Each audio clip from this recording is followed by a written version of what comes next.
अस्सलाम everyone, hope you all are fine and doing great. तो आज की वीडियो में हम डिस्कस करेंगे स्ट्रोक यानी दिमागी फालिज। स्ट्रोक जो है ब्रेन का जो है हार्ट अटैक होता है जब ब्लड फ्लो का इशू आता है, जब ब्लड वेसल्स जो होती हैं ब्लॉक्ड हो जाती हैं या ब्लीडिंग होती है ब्रेन के अंदर, तो स्ट्रोक जो है हो जाता है। स्ट्रोक क्या है? एक लाइफ थ्रेटनिंग कंडीशन है।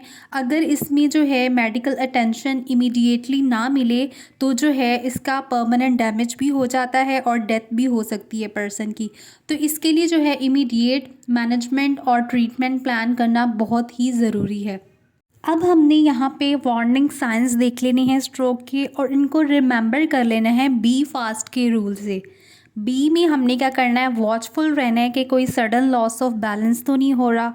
ई से हमने लुक आउट कर लेना है उसका सडन लॉस ऑफ वीएन, देख लेना है कि उसकी एक आई का वीएन लॉस हो रहा है या दोनों ही आइज़ का लॉस हो रहा है या उसका डबल वीएन जो है लॉस हो रहा है। एफ से हमने जो है आस्क करना है पर्सन को कि स्माइल करे और हमने फिर देख लेना है कि उसकी ड्रॉप तो नहीं हो रही वन साइड फेस की या दोनों ही साइड्स फेस की।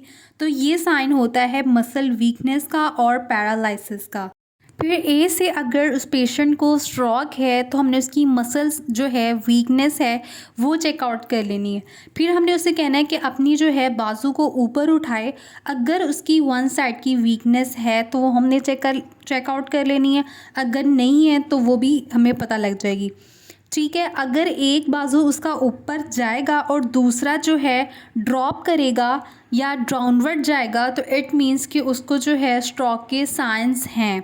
ऐसे क्या होता है कि जो स्ट्रोक पेशेंट होता है वो अपनी बोलने की सलाहियत जो है लॉस करने लगता है या उसकी स्पीच होती है स्लरिंग स्पीच होती है या उसको बोलने में जो है ट्रबल महसूस होती है, तंगी महसूस होती है और वो राइट वर्ड्स जो है प्रोनाउंस नहीं कर पाता। तो ये भी एक साइन होता है स्ट्रोक का। टी फॉर टाइम है तो टाइम जो होता है इसका ऑब्वियस बात है, स्ट्रोक का पेशेंट है, दिमागी फालिज का पेशेंट है तो क्रिटिकल टाइम होगा।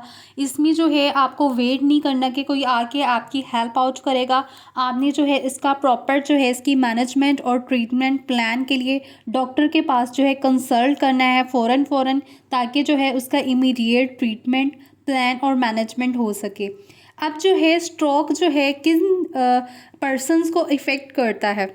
अब जो स्ट्रोक है दिमागी फालिज है ये किसी में भी हो सकता है, यानी कि बच्चों में भी हो सकता है, एडल्ट एज में भी हो सकता है। तो स्ट्रोक जो है कॉमन होता है। About 2/3 of strokes happen in over age 65 की एज में ही ये जो है होता है। और इसके अंदर जो है मेडिकल कंडीशंस आ जाती हैं जैसे कि रिस्क ऑफ स्ट्रोक में हाई ब्लड प्रेशर है, हाइपरटेंशन है, हाई कोलेस्ट्रॉल लेवल है, हाइपरलिपिडीमिया जिसको कहते हैं, या टाइप 2 डायबिटीज़ है। इनके अंदर अगर हिस्ट्री है, ये वाली चीज़ों की हिस्ट्री है तो इट मीन्स कि इसको स्ट्रोक हो सकता है, या हार्ट अटैक है, या इरेगुलर हार्ट रिदम्स हैं, या एट्रियल फिब्रिलेशन है। तो ये जो है इन लोगों में कॉमन हो सकता है स्ट्रोक। अब हम बात कर लेते हैं कि स्ट्रोक जो है बॉडी को किस तरह से अफेक्ट करता है। तो स्ट्रोक जो है ब्रेन से रिलेटेड होता है और जो हार्ट अटैक है वो हार्ट से रिलेटेड होता है।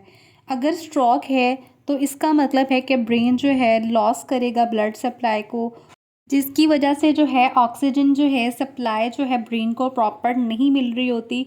और जब ऑक्सीजन नहीं मिलेगी तो ब्रेन सेल्स जो होते हैं इसकी वजह से इफ़ेक्ट होते हैं। और ऑक्सीजन जब स्टर्व्ड होती है तो जो ब्रेन है अपनी वर्किंग प्रॉपरली नहीं कर पाता।